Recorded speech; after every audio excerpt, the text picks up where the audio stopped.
Hello and welcome to another episode of Rugby Through the Leagues podcast. This week we are going to South America. Not physically, unfortunately, but through the powers of Zoom and the internet. We are joined by Joe Santamaria, who is based in Buenos Aires at the minute. We've managed to get the time zones working, Joe, and I really appreciate your time. It's taken us a little while to tie this together. We are going to be talking about Super Rugby Americas, potentially the best league that people don't know about in the world currently. Is that a fair comment? Well, I've got a vested interest, but yeah, I'd certainly say so. It's the best league you've never heard of.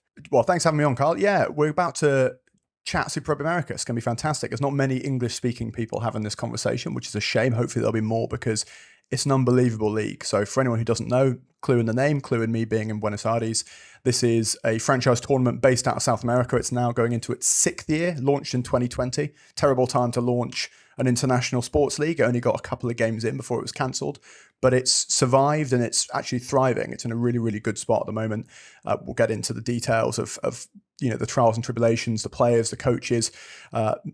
Listeners might be surprised by how many names come up that they might already know because they might already be playing for their clubs in Europe. But it feels as though the league is just on the cusp of really kind of breaking into the rugby consciousness in Europe and beyond, because the players are already going over, the quality is improving every year, and it's a fantastic spectacle. So I'm really looking forward to chatting it over for the next however long this lasts. And we are literally on the cusp of a new season as well. So this is why we've timed this ready for this. We are literally just coming towards the end of January. So we're a few weeks ahead of the new season. A few games are coming up, friendlies, teams are sort of testing them. They're all in camp now. What is your quick reaction to how this new season's going to explode onto the scene? Yeah, I think first thing to mention is there's a new franchise for the first time. So Argentina have now got a 4th team, the Capybaras. And yes, that is, for anyone who's surprised to see that, that is the adorable animal, although it'll be less adorable when it's, being worn on the jersey of 15 bloodthirsty Argentines. Yeah. So the league's expanded to 8 teams now. So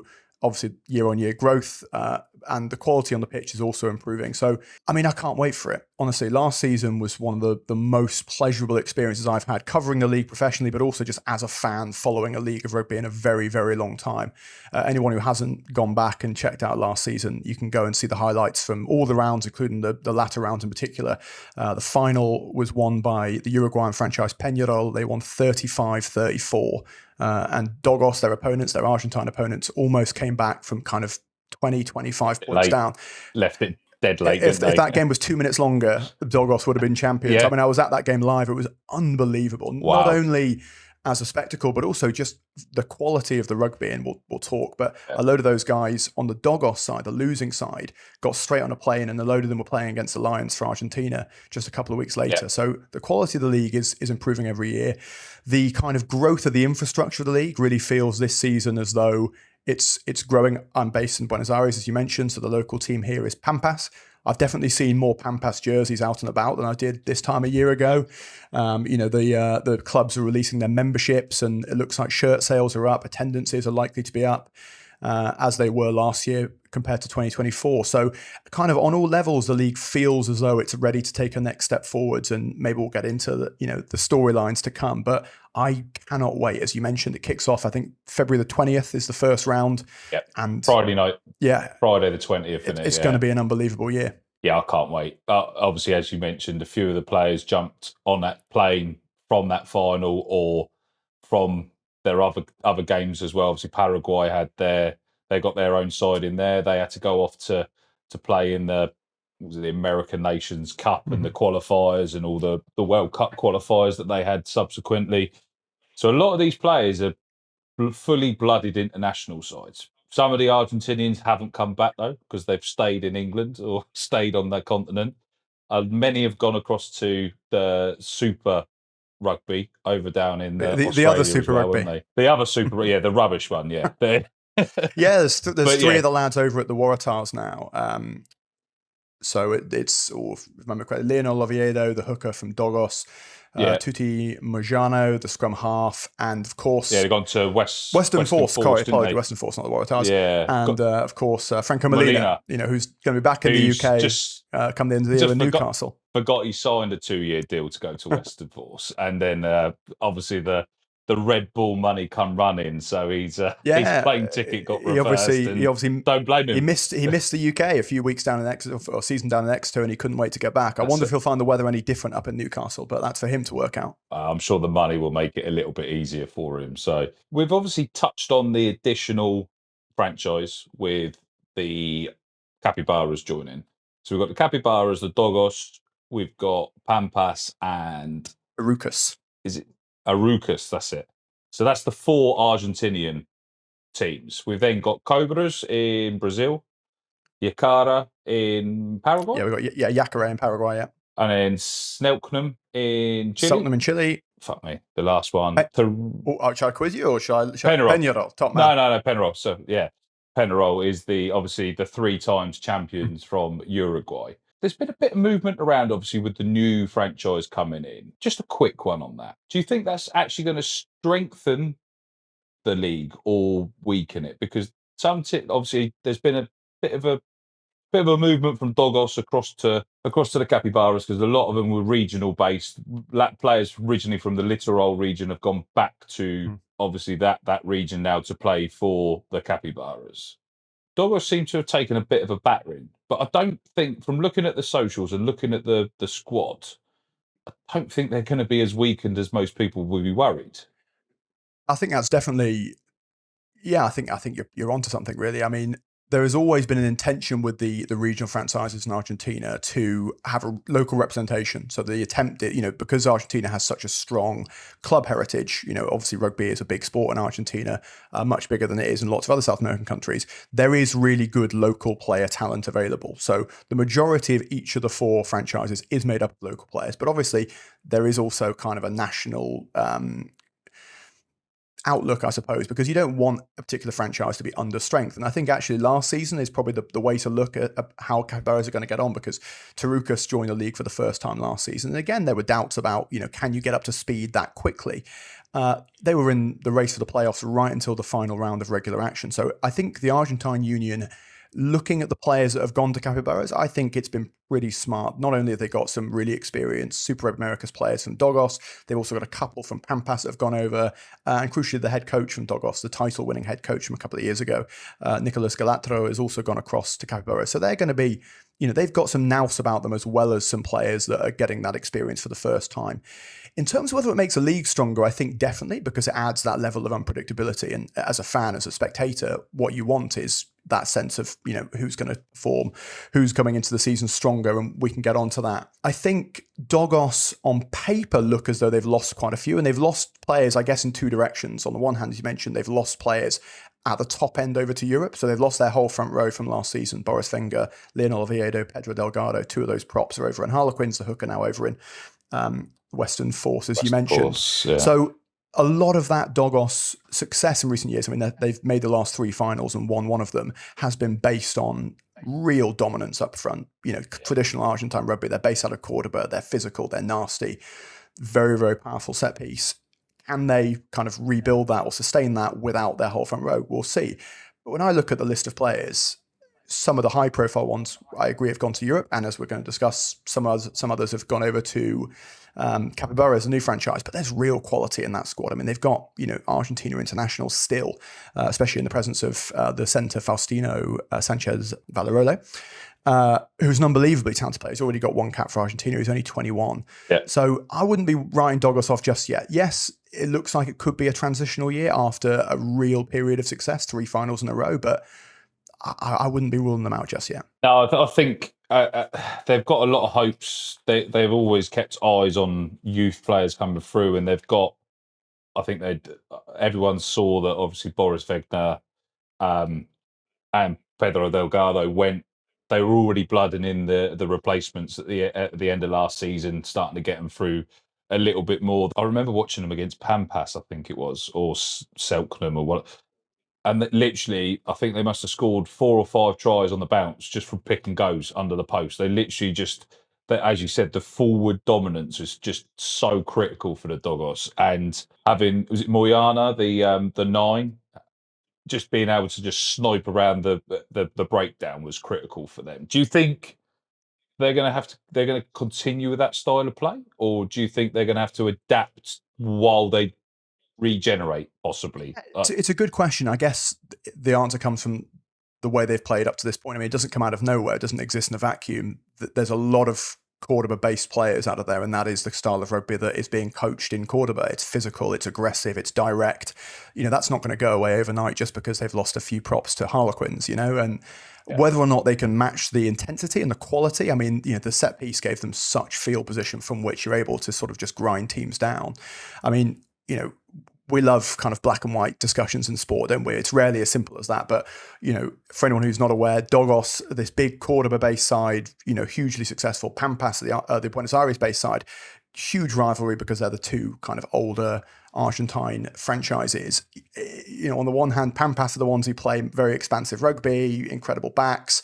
Dogos, brutal, aggressive rugby up front. Of course, it's not as simple as that. Dogos have got great backs, just like Pampas have great forwards. But I'll be really interested to see how that rivalry continues this year, because Pampas have finished first in the regular table the last 2 seasons, only to twice lose to Dogos in the final a couple of years ago, in the semi-final last year. And again, I was at that semi-final. Pampas were at home, and Dogos just did a number on them. They were too physical, they were too aggressive, and Pampas had all the ball, all the possession. Dogos seemed pretty content to let them have it, because as soon as they got their opportunity to score, they were clinical. And that, again, one of the big storylines going into the season is, can Pampas finally deliver on the promise of the last couple of years? They've been the best team the last 2 years in the regular seasons, only to choke in the playoffs. And that seems harsh, but you've got to get a league title to prove those doubters wrong. It was literally down to the last game, even into the playoffs, as you were saying, last season, because we had Snelkenham obviously managed to sneak in on the last game, didn't they, into the top. But then obviously you literally had Tarukas in the conversation. Obviously the Cobras were kind of well adrift, weren't they? But Yakari were up there as well. The 6 teams out of the 7 that were in there was obviously very competitive. Penarol were clear for a period of time as well at the top of the league, and then what I thought was going to be the Warren Gatland effect come in. He turned up as a what was his technical name? I think it was a consultant or something. Yeah. So, and then they literally lost 2 on the bounce since he turned up, didn't he? And then they managed to turn it round in the playoffs, and it was close call for him, because it could have gone badly. Precisely. I mean, they got a lot of headlines with Warren coming in. I went over to Uruguay and I interviewed him, and the guys over there spoke really, really highly of him, as you'd expect, someone of that kind of caliber coming in. But, what do you want as a fan if not parity, right? Going into the final weekend, you're right, Cobras didn't win a game last season, so they were very much adrift at the bottom. But apart from that, you've got 6 sides, all of whom were looking to get in the playoffs right down to the final weekend. Selknam, as you say, looked down and out with maybe 4 rounds to play. And then kind of put this run together. I mean, including some really big away victories to sneak into the playoffs. They beat Penarol on the way Penarol, in, and they beat Dogos, if memory serves me correctly. I mean, they sort of had to go on this incredible run to get in there. It was impossible, wasn't it? It was just physically impossible, and then they somehow got it. Well, again, if we've learned anything about Chilean rugby over recent years, is that impossible is a word that is not in their lexicon. But probably ran out of steam. Having got to the semi-final, probably just didn't have anything left in the tank. I mean, they almost played 3 finals in a row just to get there. Penarol had enough to get past them, and then again, we spoke about that final already. Penarol, race away into this lead, and it looks home and dry. I'm sure Gatland had the champagne on ice, and then it looked as though Dogos were going to make it, and there were some nervous Penarol fans in that stadium that day. But again, I mean, as a fan, what more do you want? Genuinely unpredictable outcomes. Multiple teams that can beat anybody on any given day. Yacare, as you said, I mean, Yacare, the Paraguayan franchise, traditionally kind of the weakest of the nations that make up Super Rugby Americas, they beat Penarol 36-8 earlier on in that season. And again, rugby maths or any sporting maths is, 2 + 2 doesn't equal 4 in sport, but if you the Paraguayans are able to beat the Uruguayans 36-8, the Uruguayans can beat the Argentine franchise, and then that Argentine franchise is good enough to have players who can go and play their part in beating the Lions. I mean, it's, you don't have to go too many steps before the results really start looking kind of unfathomable, really. It's just the gift that keeps on giving, as you said. Like, there is no clear hosed results, pretty much. Like, the amount of games that was probably won by a point or 2 or 3 points was quite a sizable amount throughout that league because it was so close. It was not just because the teams are rubbish. It was just because they're so competitive that it was literally the amount of times that teams would get so far ahead, then switch off, or a yellow card. They love a yellow card down there as well. There's a few yellows got thrown around.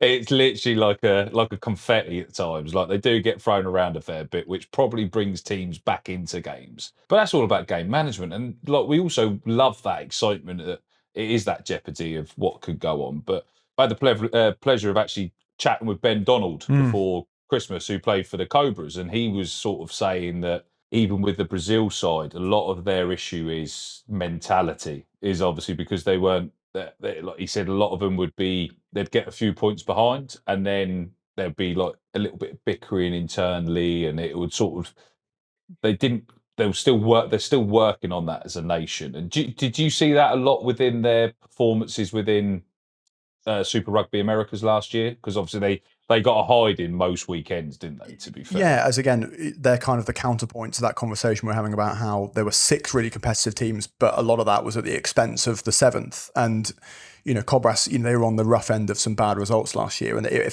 felt like a step backwards because this year coming will be my 3rd year covering the league out here. The first year I was here, they had some really good results. They beat Penarol and they looked like they were going to take that next step. And ultimately last year was disappointing. There was the head coach, Emiliano Cafera, who's also the head coach of the national team, has since left the post. He left quite abruptly. I'm not sure anyone's quite got to the bottom of what went on there yet. The Brazilian side has always had a slightly different outlook to the other side. So for example, the comparison that's often made is between Cobras in Brazil and Yacaré in Paraguay, because both of them are traditionally slightly weaker rugby nations. The Paraguayans have relied quite heavily over the years on Argentine players to kind of supplement the local players, and gradually they've tried to increase their local contingent. The Brazilians went another tack and they tried to only have a handful of foreigners. Last season, they only had 5 non-Brazilian qualified players in the squad. And ultimately, I think last year, the gap between the quality of those Brazilian players, some of whom are really talented. I mean, their hooker, Andy Pinheiro, is kind of a man mountain, and it often is kind of feels like he's carrying this team on his back at times. This season, I think they've gone into it with a different outlook. They've doubled the number of Brazilian qualified players to 10, including 6 South Africans this year, which again is a different flavour to add to the league, which is prior to that largely been occupied only by South Americans with a few exceptions. So Cobras will be stronger this year, and Josh Reeves, who's going to be taking over the head coaching role, having done that role with Brazil as well. He knows what he's about. He's a smart guy, I think. And I'm not saying they're going to, win the title this year. That would be quite some turnaround. They're talking about making a semi-final, but to go from no wins last year to a semi-final this year would be pretty remarkable in of itself. But, they're going to be a tough side to beat this year. And, I think perhaps last year you might think if they weren't a gimmick, they were at least likely to yield 4 or 5 points. I think this season's going to be quite different. They signed that Roscoe Speckman, the South African Sevens. He's come also in as a technical advisor alongside being a player. Do you think they're going to try and adapt that sort of Sevens style of jouer rugby, just go balls deep, and if we lose 100 to 99, then everyone's had a laugh. If we win 101 to 100, then job done. Yeah, well, I think again, when we think about these nations, we've got to think about kind of the attitude of the nation to another sport. I mean, Brazil is a nation that likes to entertain when it comes to sport. When I've spoken to the current Uruguay head coach, Rodolfo Ambrosio, who used to be involved with Brazil, likewise spoke to Josh Reeves, as I mentioned. The thing they talk about is how these guys want to express themselves. It's not a part of the world where they want to play boring rugby or boring any sport. Now, sometimes you wonder whether sometimes the ambition is slightly ahead of where the team skill set is. I wouldn't say, I mean, on the individual level, they got some unbelievably good athletes. I mean, someone like Roberto Tenorio in the back line, centre come wing, 6'2", 3, rapid, steps off both feet. They've got star power in the back line, and they've got some top forwards. I mentioned, Andy Pinheiro. They leaked a lot of points last year, and as you said, maybe they're going to get into a tit for tat. But rugby is not traditionally the kind of sport where you get away with that for long. Someone like Roscoe Speckman coming in is really interesting because he's in his late 30s. He's obviously a huge name, in terms of the league. He's a 2-time Olympic medalist. He's got a single cap for the Springboks in 15s as well. Clearly he's going to add quality and rugby knowledge that is on a different level to a lot of their playing staff. The question, how much he still has left to contribute on the pitch. I mean, this is not an easy league to come and just, he's certainly not just going to be here to mess around on the beach.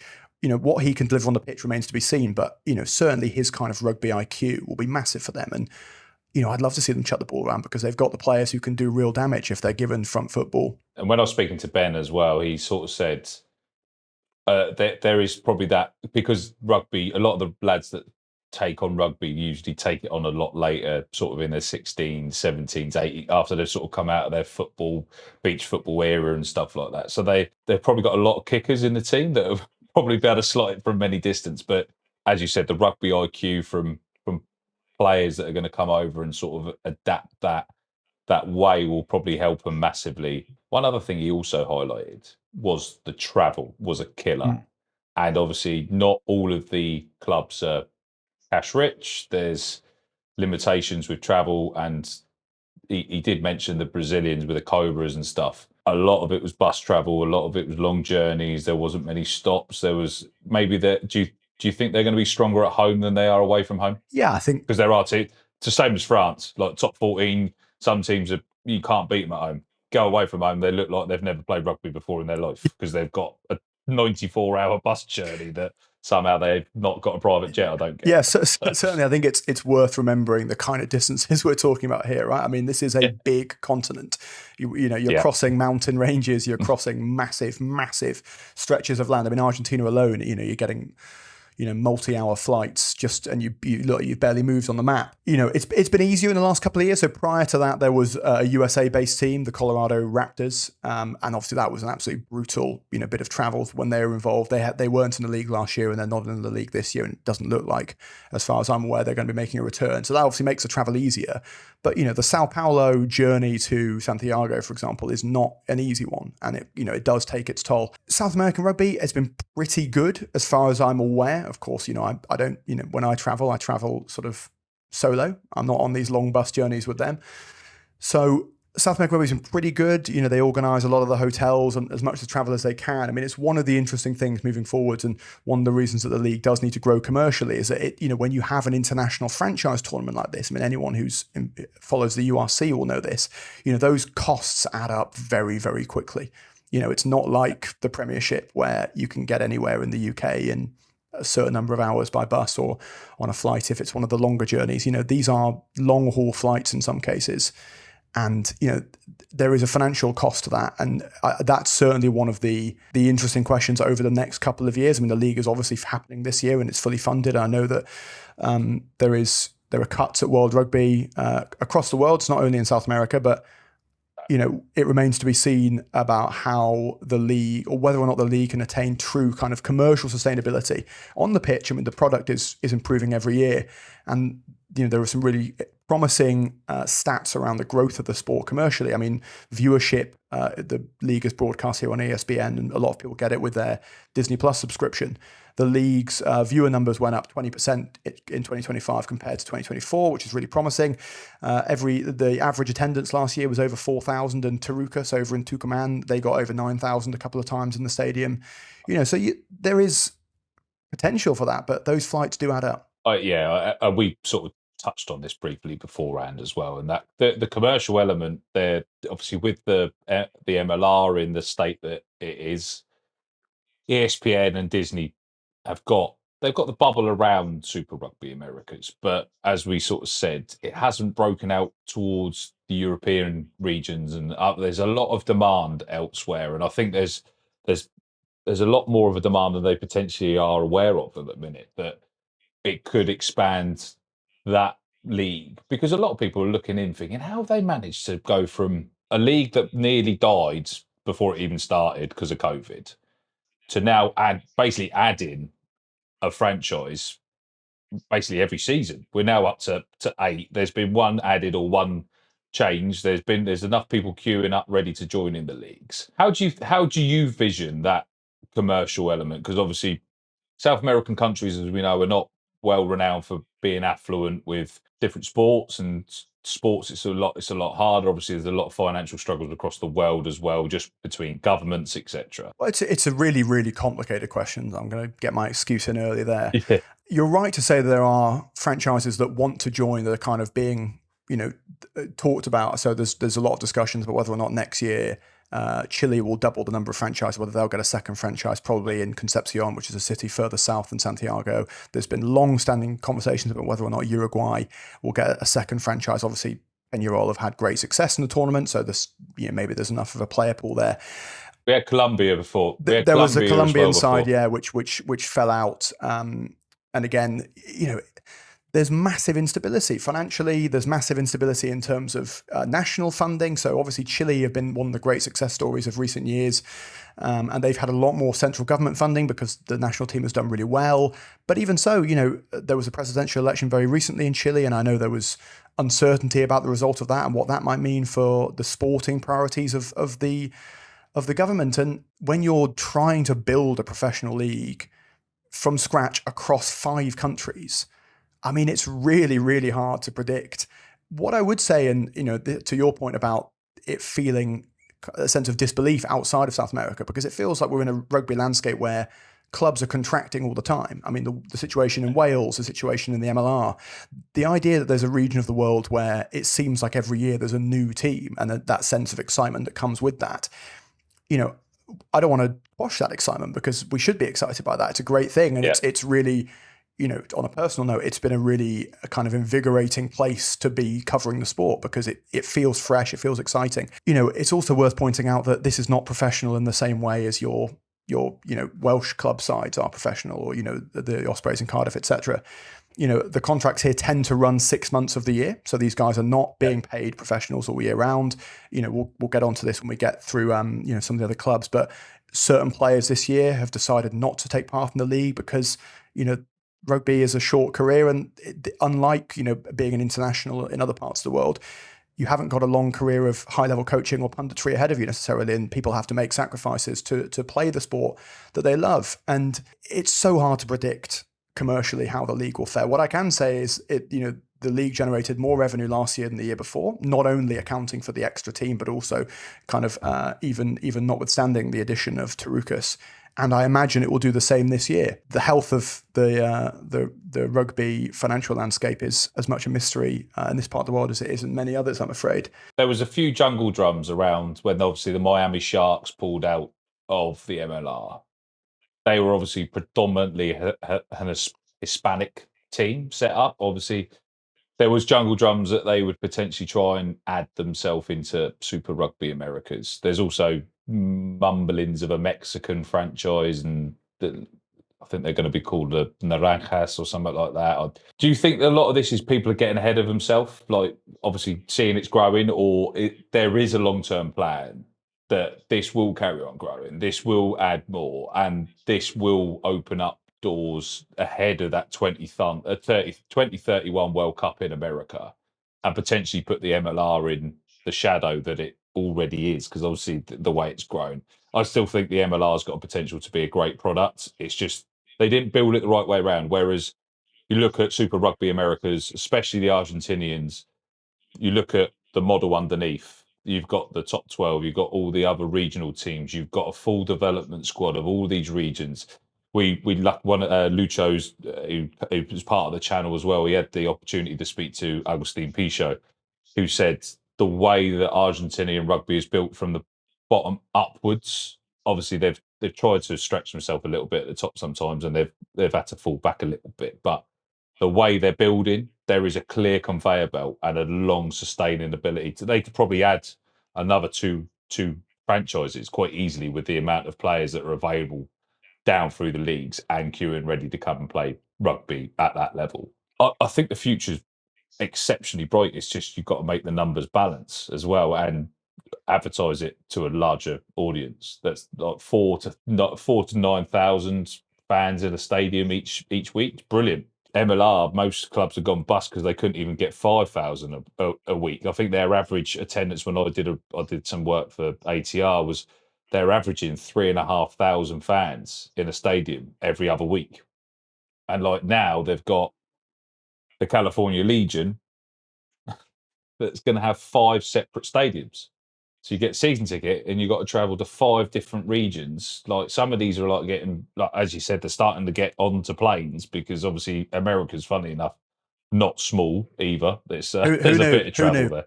Yeah, imagine that little globe bit is a lie. Do you think there's the right structure above Super Rugby Americas that it doesn't run away and it gets into the state of MLR where it's got 12 franchises and then it's got to get to a point actually we've got to hold back and everyone starts pulling out? Or do you think the right structure at the top is there to protect the product that's moving forward? Yeah, so all the conversations I have with people involved in the league, these are guys who are really, really passionate about seeing the sport grow, not only this team grow or the league grow.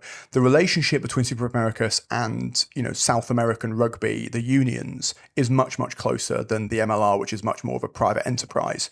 For better or worse, there are benefits to both systems, of course. So caution is the thing that I'm hearing a lot from these guys. I mean, there are fans are the ones who want to bring in the Sharks or let's go for another franchise in Chile or Uruguay now.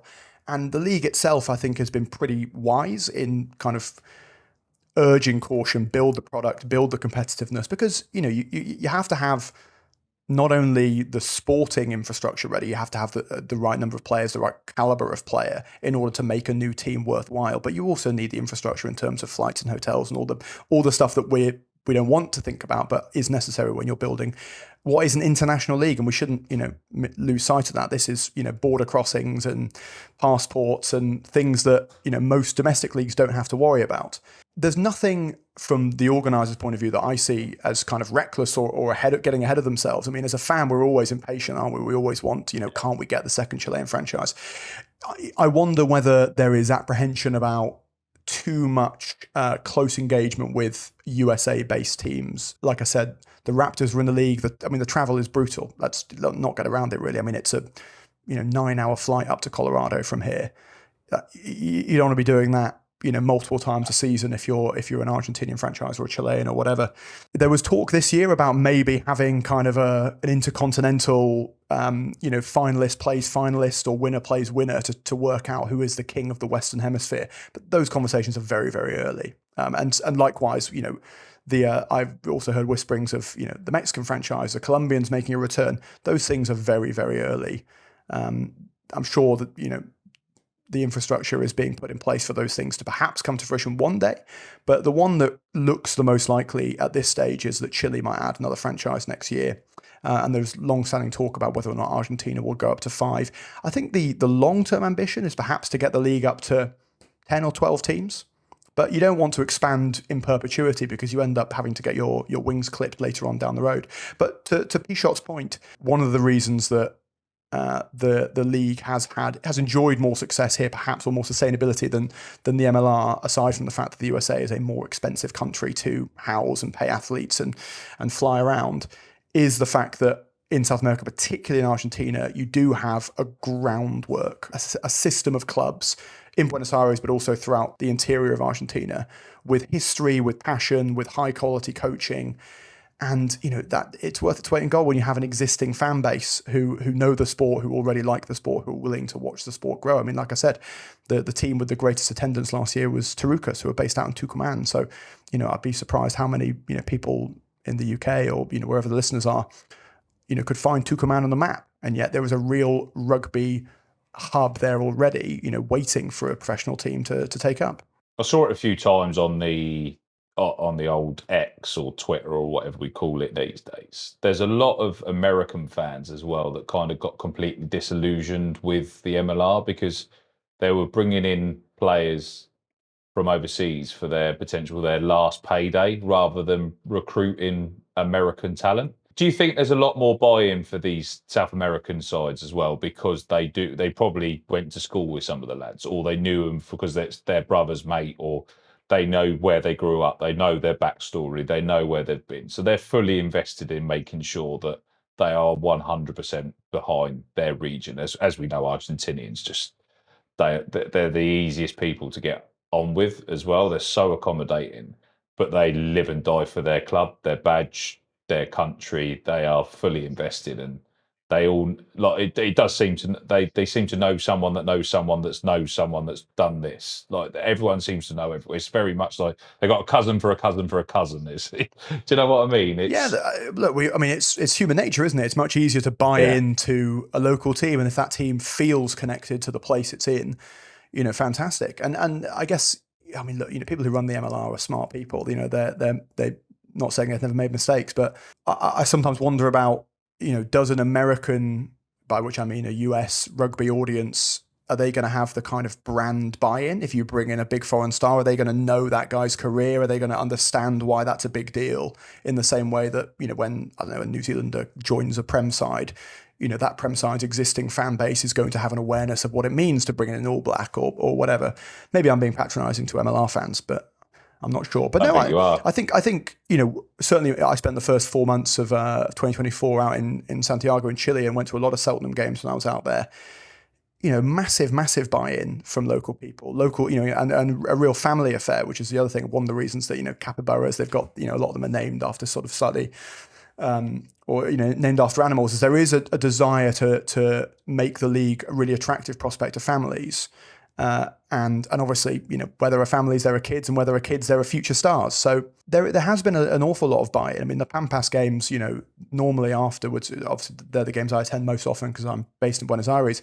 Almost always there's the kids and the parents run on afterwards, and there's half an hour on the pitch afterwards with all of the fans, mingling with the players. And as you say, having photos with them, and it's kind of hard to work out who knows who at that point. I love that though. There's they do that over here in Spain. You can get the kids get on the pitch. Like that for me is probably the best way to get kids involved in the game, is by them to meet the players, meet the fans, and it's different. Because like my boys, they're dabbling in between rugby and boxing and football, and like they always still talk about we went to watch Spain against Brazil and Canada, Brazil, and USA, and we were able to get on the pitch afterwards. They were able to meet the players. My boy's still got autographs that he still tells everyone about, that he managed to meet all these international rugby players. And like, even if he never goes to play rugby, like they're the sort of memories that you remember as a kid. You get that. Like, I'm sure you probably did as a kid. You had a book full of autographs. You couldn't remember who they are now because like it just looks squiggles, but you remember the memory, and that's the bit we got to try and not do with the game, because obviously all the fans were able to get on the pit together. We all sit together. We all have a laugh. There's a bit of banter and stuff.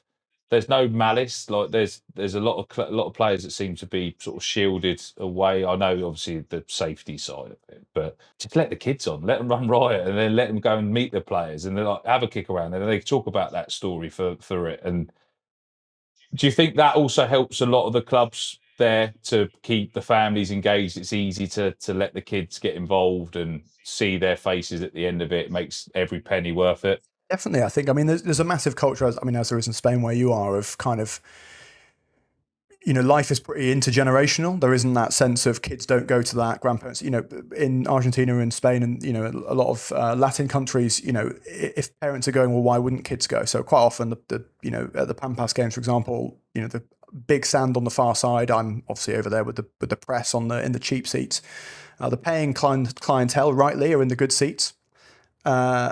And there's a football pitch behind where there's 50 kids who, as soon as it's half time, they run off there, play 10 minutes of football, they're straight back over to the stands in time for the second half. And, again, one doesn't want to over romanticize these things because, these are people trying to make a living. And in Argentina's case, I mean, this is a project that's designed to try and make Argentina a team that's going to win the World Cup. I mean, no one's here for a charity.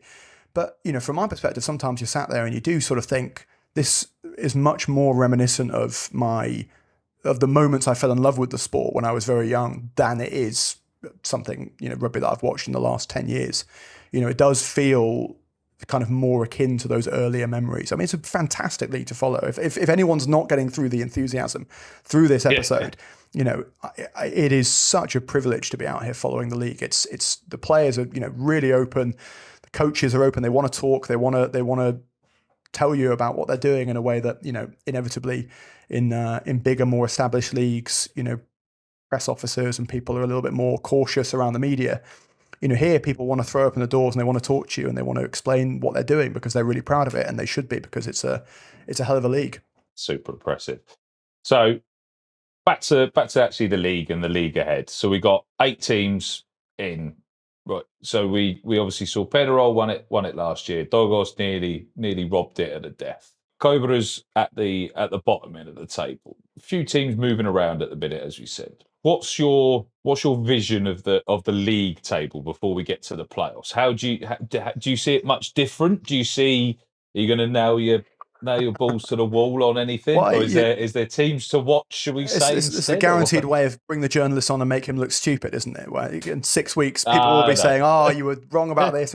Of course, we'll be wrong about all kinds of things. That's the beauty of it. Wouldn't it be boring if I knew what was going to happen? The team, if I was to make kind of a bolder prediction, the one I'd be really encouraging people to pay attention to would be Cheltenham. I think Cheltenham, and again, I'll just remind everyone, it's the Chilean franchise, and anyone who's not aware, and I'm sure your listeners will know all this already because they know their stuff. Chile obviously qualified for the World Cup last year. They beat Samoa over 2 legs. It was unbelievable. I couldn't get there, and it still haunts me that I didn't get over there to Valparaiso for the second win.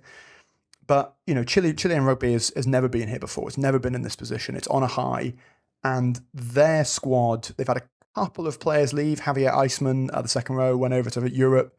Likewise, Iñaki Gurruchaga, the kind of larger-than-life tight head prop, it was really important for them. He's gone over to the D2 in France. 2 players leaving. It's not the worst thing in the world, and they've got some massive stars back. I mean, to bring back Rodrigo Fernandez, anyone who's not aware of this guy, he's like Chilean rugby royalty. He scored World Rugby Try of the Year back when they qualified for their first ever World Cup. When they beat the USA to qualify for 2023. He's this incredibly important figure.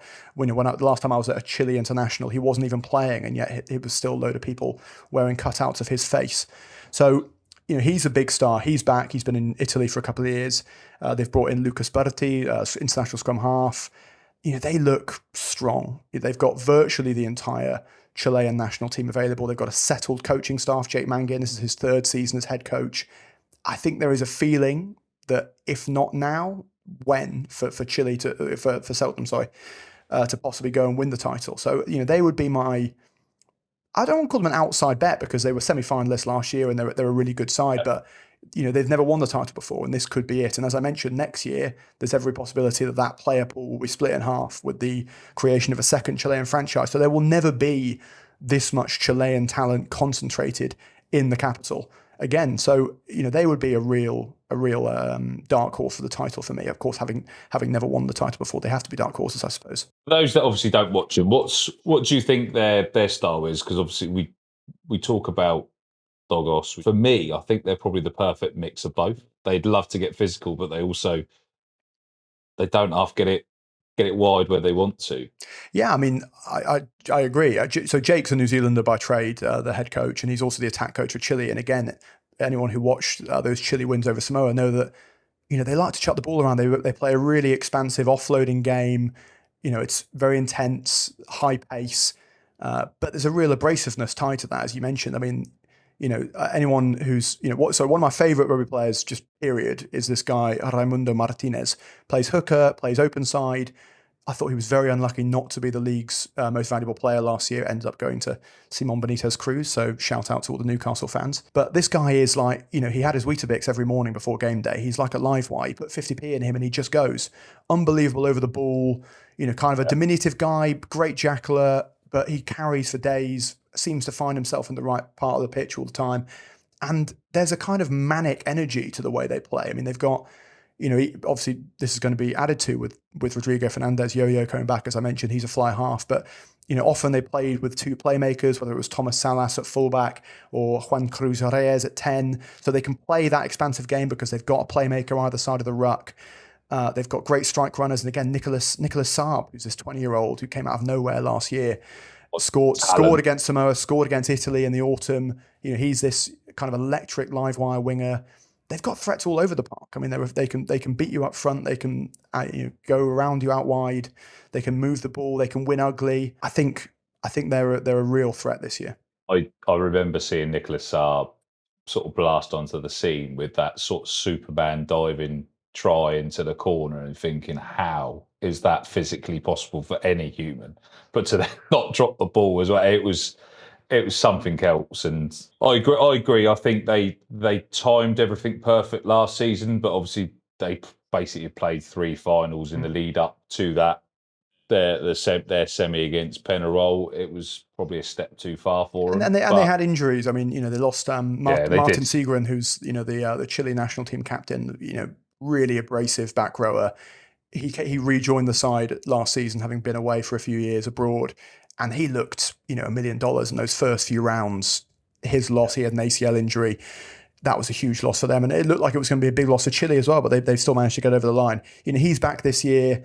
Domingo Saavedra, the centre, also got out, and he's an experienced player. He's back. And again, the addition of those players, I mean, they've got the biggest squad by a mile of all the teams this year. So you'd imagine that they have the depth this season, perhaps they didn't have in previous years, to sustain a title challenge, even if they do get 1 or 2 knocks.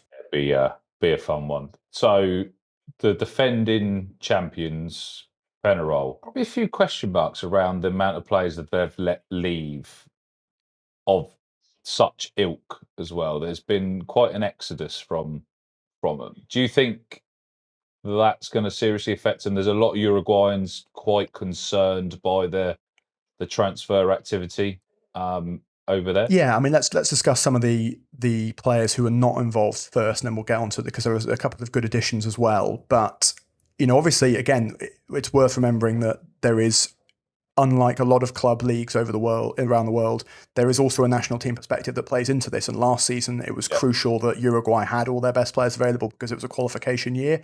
They did qualify. So next year, of course, is a big year because it's the World Cup year. This year doesn't mean it's not an important year, but of course, if you're going to take a year off to recover from injuries or, to study, a lot of these guys are finishing university degrees, so a lot of them have started businesses they need to dedicate more time to. This is a year to do it. So in terms of some of the high-profile players that are not available, Felipe Echeverri is the one that really stands out to me, the fly half. Not only is he a lovely guy, but he's a really, really top player. He's been dealing with sort of a niggling shoulder injury. He wants to give that some time to recover. And also, as I mentioned, he's looking at 30 and he's probably got to think about his career post-rugby.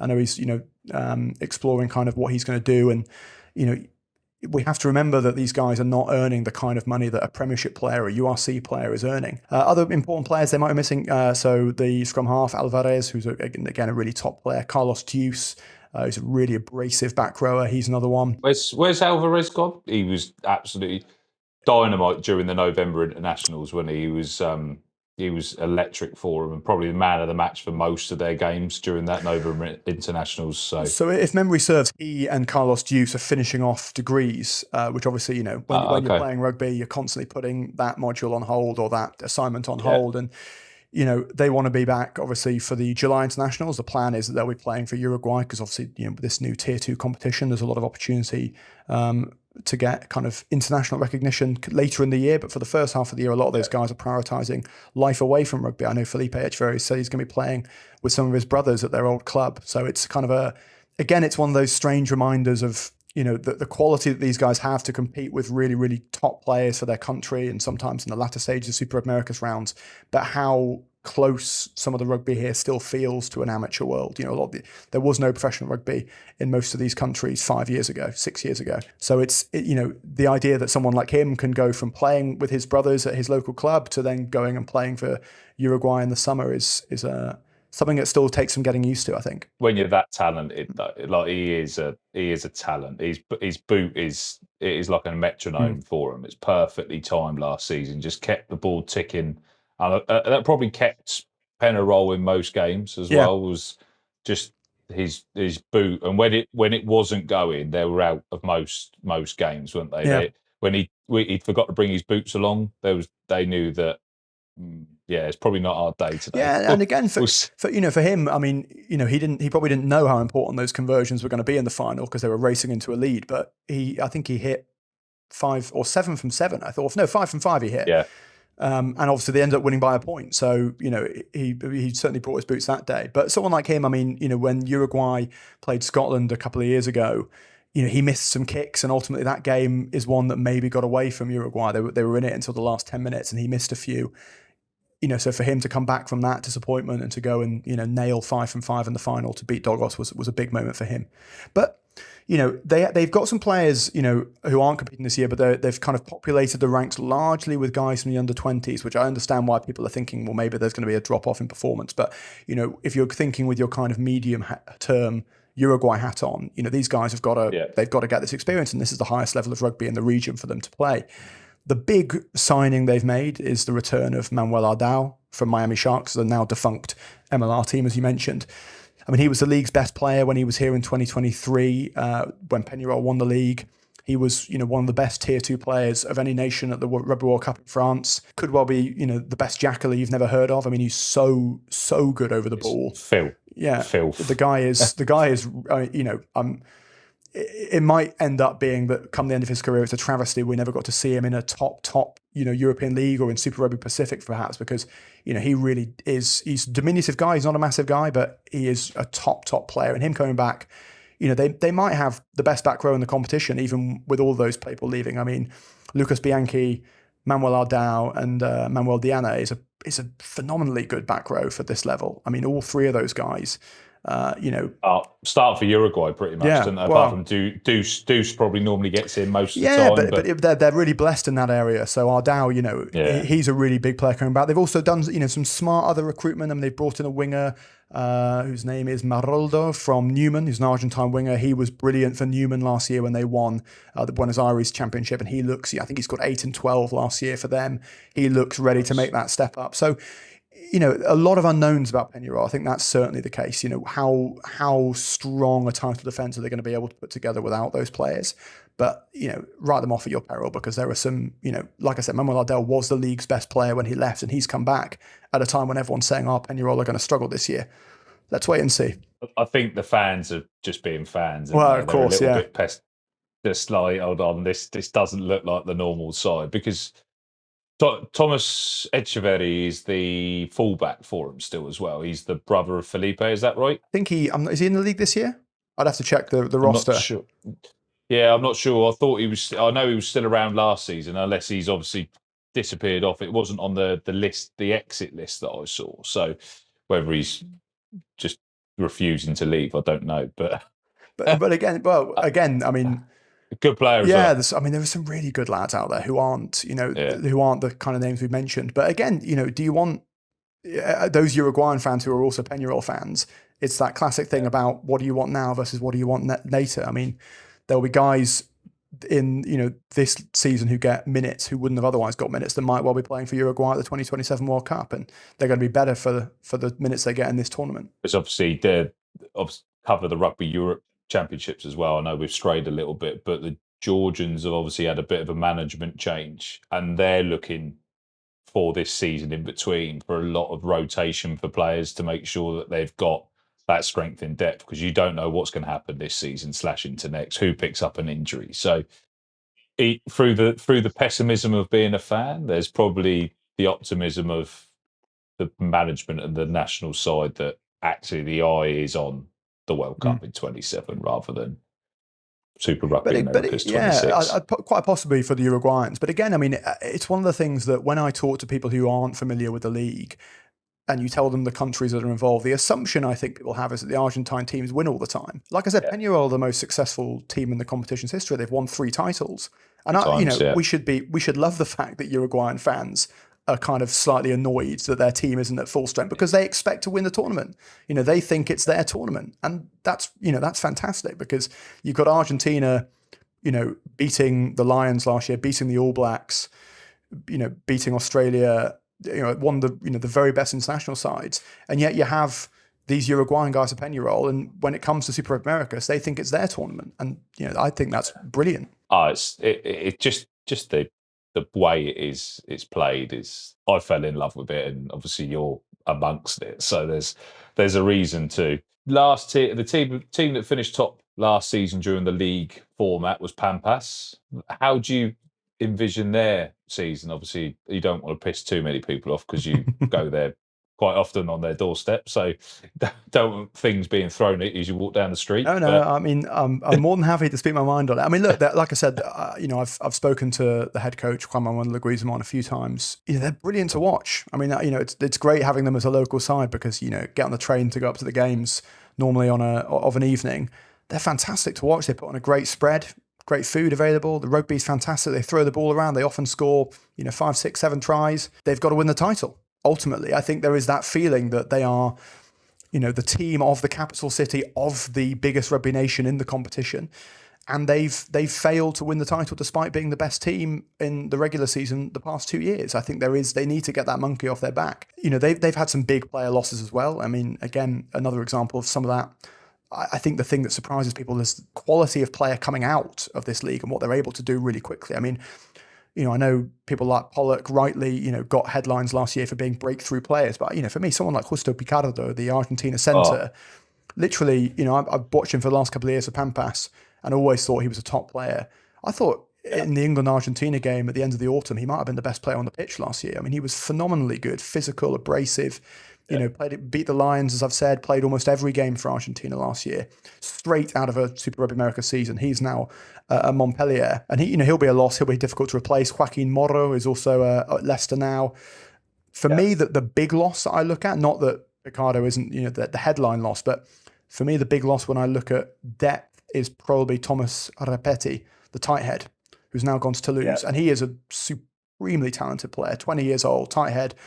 Passes like a fly half, moves like a centre, but, is 20 stone or whatever he is. Where Pampas came unstuck the last 2 seasons was against Dogos. The grunt of it was the physicality, it was a set piece.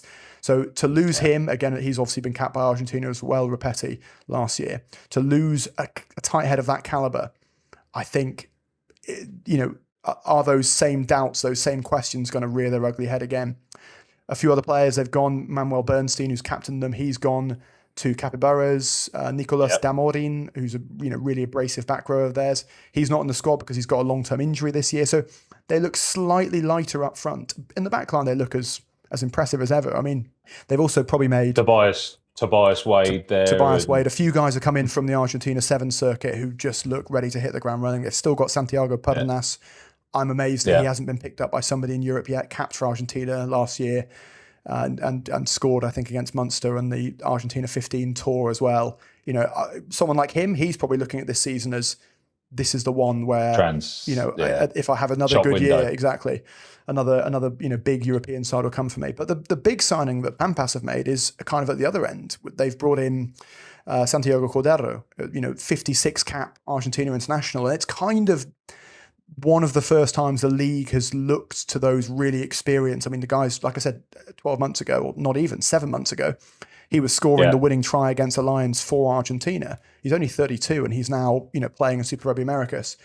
So, his experience maybe will help them get over the line in they're going to be there or thereabouts again. They've never been far away from the playoffs or the title. But until they get that first star, people are going to continue to question whether they've got it in them. Managed to bring Batistuta Farise over from Penarol as well, and they've added a few players. Do you really do you think it's going to be down to their design of play that could potentially it's going to be their Achilles heel again? The jouet rugby that against some of these dogged teams that are willing to front them up, is that where they're going to potentially come unstuck? I mean, it's a good question. I don't know. It's hard to predict whether or not it's a mental thing. I mean, it's only been Dogos really that have managed to do that to them. It's not because other teams haven't tried. I mean, when they're in full flight, they look like the best team in the competition. They look, pretty irrepressible at times. Like I said, the semi-final last year, I probably, I'm not a betting man, but I probably would have stuck something on Pampas to get it done because they just looked like they were ready to step up to that. But again, we then have the question marks about are they going to face the same Dogos as years gone by? Can Dogos do that to teams now, having lost that front row that we discussed earlier on? So again, unknowns, which is what you want going into a season. Pampas, I have very little doubt, will be involved at the latter end of this tournament. They always seem to be. 100%. And, unlike some of the other teams, they've got a really settled coaching staff. Leguizamon's entering his 3rd year. The players love him. They play a really expansive brand. When it works, they blow teams away. When it doesn't, Dogos seemed to get one over them. But again, that's a game in round 2. It's the first home game for Pampas. I'll be there on the 28th. I cannot wait for that one. And we'll know a lot more then. I mean, after those first 2 rounds, we'll have a much clearer sense of where the power lies in Argentine Super Rugby Americas franchises this year. We've obviously got Tarukas as well. Obviously, they've lost a few. They've gained a few. They've obviously lost Benitez Cruz to the cash cow that is Newcastle at the minute. Thomas Medina's gone as well. Nicolas Roger was a good player again last season for them. They've managed to keep Vivas though as well, which is, I think, is probably a bigger coup for them than actually potentially some of the players they've lost. Where do you think they stand? Do you think they're stronger or they're weaker, or do you think they're going to be there or thereabouts, having a sniff at the playoffs? Yeah, not quite there yet. It's a good question. I think when you enter a team as a league as a new team, there's all bets are off really, and I think they certainly overperformed my expectations. The idea they could come together that quickly and perform as well as they did, and Simon Benitez Cruz is probably a good example of the way this league works. I mean, I interviewed him a few months ago, and he was telling me that it was his first professional contract he'd ever signed. He played a few games as kind of an invitational player the season before for Pampas. This offer came to go to Tarukas, Tucumán, to move up sticks and go off to a different city. And he sort of thought, well, why not? And he only signed the contract, I think, 5 weeks before the season began. And last season, he was the most valuable player and, has since played 7 or 8 games for Argentina and gone off to Newcastle. So, this league has the potential to springboard guys from complete obscurity right up to the top league. So, they're going to struggle to replace that duo in particular at halfback. I think, Benitez Cruz and Roger, they just seem like they've been playing together all their lives last year. Benitez Cruz, rapid, loves a snipe. Roger, cool, calm, collected. And actually, we saw that combination at the end of the year rip Wales to pieces. I mean, those are the 2 starting halfbacks for Argentina against Wales. So again, the ability to bridge that gap of quality to international rugby, it was on display. For me, they've got real quality out wide. Pasquini is an unbelievably talented winger. They've also brought in an experienced international, Matthias Orlando, again, 40, 50 caps for Argentina.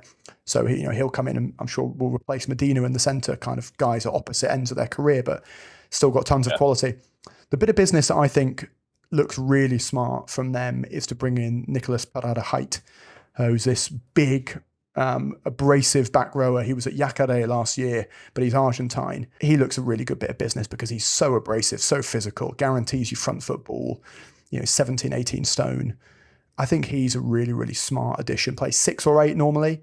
Hard to predict where they'll be exactly, but with a settled squad mostly, if they can replace the balance provided by those 2 halfbacks, I think they've added really nicely in other areas to perhaps go one step further and make the semi-final. But as we mentioned, last season's performers won't be enough to get into the semi-final this year. The quality has increased across the board and, everyone's going to have to be better. If you got 4th place last year, you need to be better to get 4th place this year.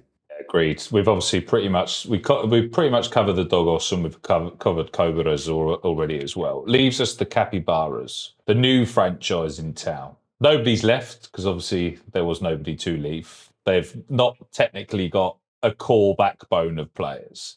They've gathered some very shrewd signings though. They've obviously managed to acquire a few off Dogos, but the ones that stand out for me was Lautaro Cipriani and Juan Bastida Baronio. Just him at 10, Baronio was just, for Dogos, was critical when he was just same as when Echeverri had his kicking boots. It was just keep that board ticking, and I think that also kept Dogos in. Do you see them being a dark horse for anything this season? Do you think? Yeah, I think so. 7 of the Capybaras squad have actually won this competition, despite it being their debut season. So it's not a bad kind of start in life to get 7 former winners with Dogos and a former head coach who's won the competition with Galataro as well. Cipriani, as you mentioned, is a top player. I think he's 21, 22, plays on the wing, rapid, steps off both feet. Another guy who I think, Contepomi was looking at pretty closely last year. Didn't end up getting capped, but went with the Argentina 15 on tour. And he's another one, a bit like Pernas, that might be looking, if I have a good run of games and I can score a few tries this year, the world's my oyster. I could be capped by the end of the year. I could be getting a contract abroad. So if he has a year like last year where he was, unplayable at times, he could be in the mix. Baronio, you're right, is a really interesting one. Probably slightly slightly less mercurial than Echeverry. Echeverry, I think when he takes the ball to the line, kind of has a lovely balance to his game. Baronio, a little bit more conservative in his style of play, but unbelievable boots, physical. And again, he's one of those players that when you watch him live, you hear him. He's barking orders constantly. Probably didn't have his best game in the final last year. And so for someone like him, I suspect unfinished business. He struggled a little bit at times, made a few mistakes against Penarol. And like I said, there'll be a lot of Dogos players from last season with axes to grind, because that one, they'll feel like they could have got that win if they hadn't got off to such a poor start. He's obviously not with Dogos anymore, but he's got an opportunity to really be a senior figure at this new club. So it's very, very hard to predict with a new side how they're going to do.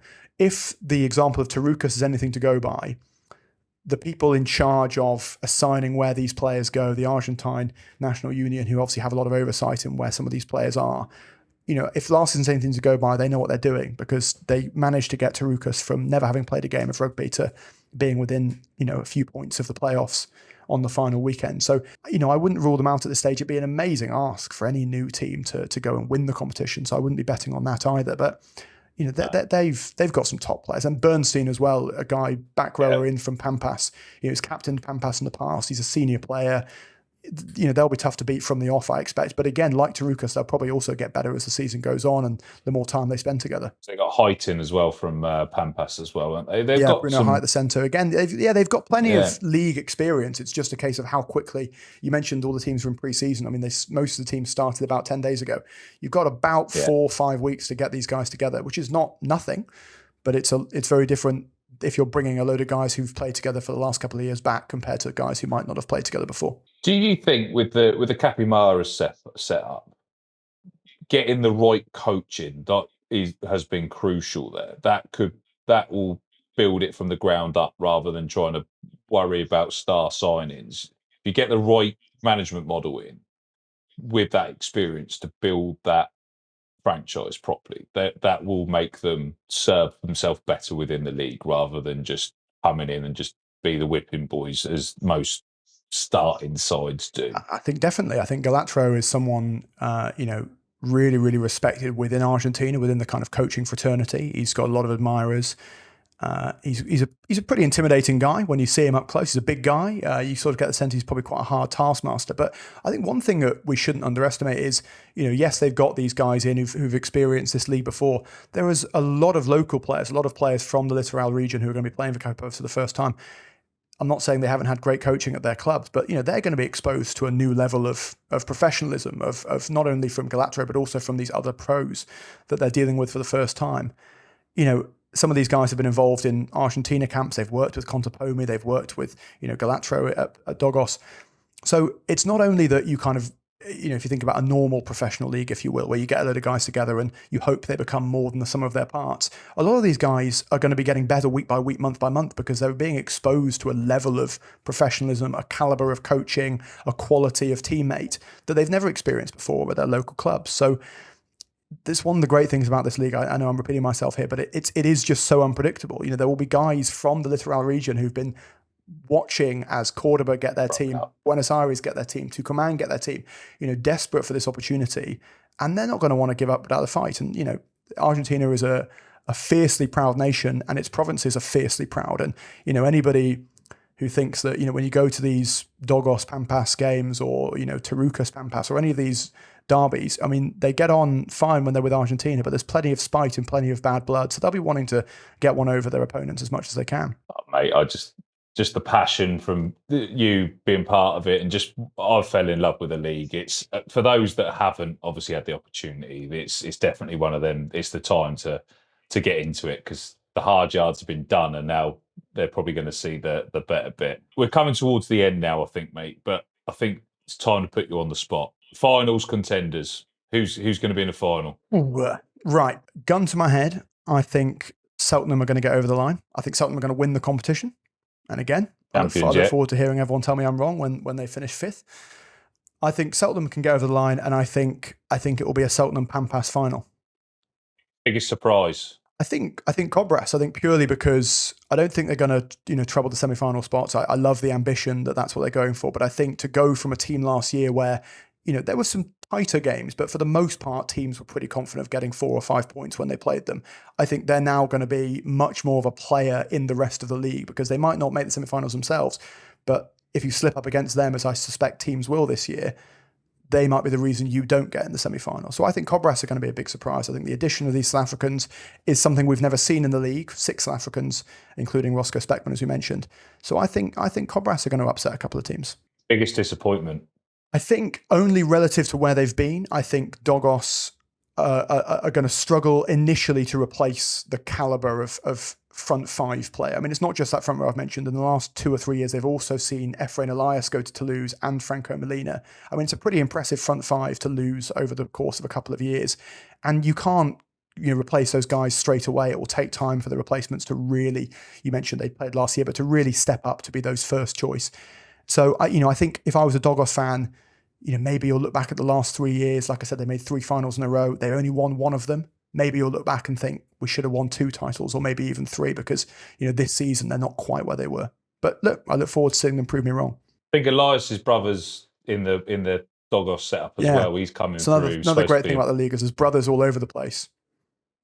He's actually looks a half-tidy player, so maybe he'll be following his brother across the continents in a couple of years' time. Apart from your Selknam prediction, one other bold prediction that might look crazy right now. I think again, this isn't kind of strictly for the league, but I feel as though this might be the year that we finally see non-Argentine players begin to make that transfer over to Europe, because I think there has been, I don't know whether this is solely because, I don't know whether it's a visa thing, or I don't know whether it's because, when you sign an Argentine player, there's a kind of expectation that we know Argentina produces top players. But when I look at some of the Chileans, some of the Uruguayans that are, getting to the latter stages of these tournaments, winning these tournaments, and I look at, teams in Europe who might need a winger, need a fly half, need a back rower, I would be, my bold prediction is that this is a year that we start to see more of those tier 2 nations sending players abroad, guys getting signed up in France, and the Prem as well. I mean, there are a few, but they're very few and far between. Diego Escobar, the Racing hooker, is probably the highest profile Chilean currently playing outside of Chile, and he's done really, really well. I mean, he's alternates first or second choice for Racing at hooker, in a tough league to be a hooker, and he does a grand old job. And there are others here. When I spoke to him, it's one of the things that he was really keen to stress is that there are a lot of Chileans who are good enough to go and play in those leagues, and I wonder whether this is the year that the rest of the rugby kind of ecosphere, if there is such a word, begins to pick up on that and looks at it as a new opportunity to sign some fresh talent. I hope so too. It does seem to be like there's only one recruiter that stays in Argentina. It doesn't seem to get past Chile, Uruguay, or anything, all of those sort of clubs. So hopefully, I agree. I'm fully on board with that prediction. For someone tuning into Super Rugby America's first time, which are the early games in the season that are the ones that you want to try and click and save as getting on the record button on your YouTube to watch the highlights at the minute, because it's not available in Europe, is it? Yeah, so that's a good point. Worth pointing out that there is no current broadcaster outside of South America, but all of the games highlights are on YouTube. I also do a weekly roundup for the rugby paper. Maybe we'll talk about that before the end. So there are easier leagues to follow, I grant you, but I trust, believe me, you won't regret it if you do start following it. I think the 2 that stand out to me in the early weeks are Penarol Selknam, which I think is week 3.